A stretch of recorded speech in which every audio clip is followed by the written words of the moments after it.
အားလုံးပဲမင်္ဂလာပါနော်ဆရာတို့ပြန်ဆက်လိုက်အောင်ဆရာတို့ဒါလေး21ရက်နေ့အတွက်ပေါ့နော်ဆရာတို့ရက်ချင်းပြည့်အလဲညီကိုမူလေးပေါ့နော်သူဒီအလဲညီကိုမူတွေအများကြီးရှိတဲ့ထဲကနေမှာကျွန်တော်ရဲ့မျိုးတွေကိုမှန်ကန်မှုနော်ရှိတဲ့မူလေးကိုဆရာအနေနဲ့ရှင်းပြပေးမှာဖြစ်တယ်ပေါ့နော်ဆရာတို့ဒီအလဲညီကိုဖြစ်လို့ရှိရင်တဲ့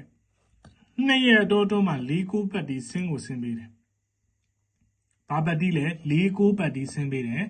အဲ့တော့ကျွန်တော်ရဲ့မျိုးတွေကဆရာတွေပြောရင်ယုံရမှာလားမယုံရပါဘူးเนาะဆရာတင်ပေးတဲ့ကလင်နာလေးနဲ့စစ်ကြည့်ပေါ့เนาะဆရာတင်ပေးတဲ့ကလင်နာလေးနဲ့စစ်ကြည့်ပေါ့ဆရာတို့ဒီမှာအလဲမှာညီကို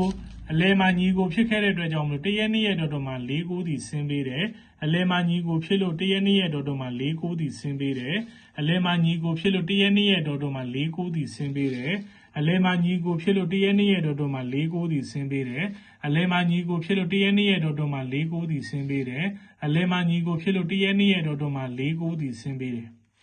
အဲဒီမှာလည်းပဲအလဲမှာညီကိုဖြစ်လို့တရက်2ရက်တော်မှာ4-9ဒီ4เนาะ9တွေရော4တွေရောဆင်းတယ်အဲ့ဒီလို့ဆိုရင်ဆရာတို့ခုဒီမှာလည်းပဲ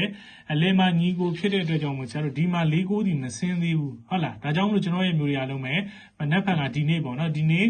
တော့မှကျွန်တော်ရဲ့မျိုးတွေအားလုံးပဲအင်္ဂါနေ့မှာထိုးရမှာဒီ4-9ဝမ်းချင်းလေးနဲ့ကျွန်တော်မျိုးတွေအားလုံးပဲအညှိထိုးရမှာဖြစ်တယ်ပေါ့နော်အဲ့တော့ကျွန်တော်မျိုးတွေအားလုံးပဲသူ့ရဲ့ရှေ့မှာမှန်ကန်မှုနေထားသည်9ပင်တိတိမှန်ကန်မှုနေထားရှိထားတယ်အဲ့ဒီထဲကနေမှာဆရာဒီနဲ့ main ရွေးပေးပါဆိုရင်ဆရာဒီ2ပတ်တီးနဲ့2429ကိုရွေးပေးတယ်ခွန်ပတ်တီးနဲ့449ကိုရွေးပေးပါတယ်ဗျ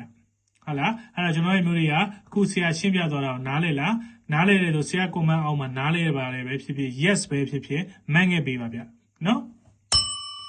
ဟုတ်ကဲ့ပါတော့ဆရာစီမိသားစုဖုန်းဝင်ခြင်းတဲ့မျိုးတွေကတစ်ပတ်လုံးမှာ1000မှာဆရာရဲ့ Viber ဖုန်းကနေပြီးတော့669569996နဲ့83လုံး499ရဲ့ Viber ကနေအဖွဲဝင်ခြင်းလို့ပါဆိုပြီးစာလေးပို့ရုံပါပဲနော်ရမှာတော့3လုံးခွေ4လုံးခွေမွေးကန်းနဲ့ပတ်တီးရမှာပါဒါအပြင်ဆရာနောက်ထပ်အခါအားလေးဆိုတာပေးတဲ့ဂေပေါက်တွေရော share ပြင်းတွေရောရမှာဖြစ်ပါတယ်ဗျနော်ဟုတ်ကဲ့ပါဆရာတို့နောက်ထပ်မူလေးနဲ့တူပြန်တွေ့မယ်အားလုံးပဲနော်ဘိုင်နော်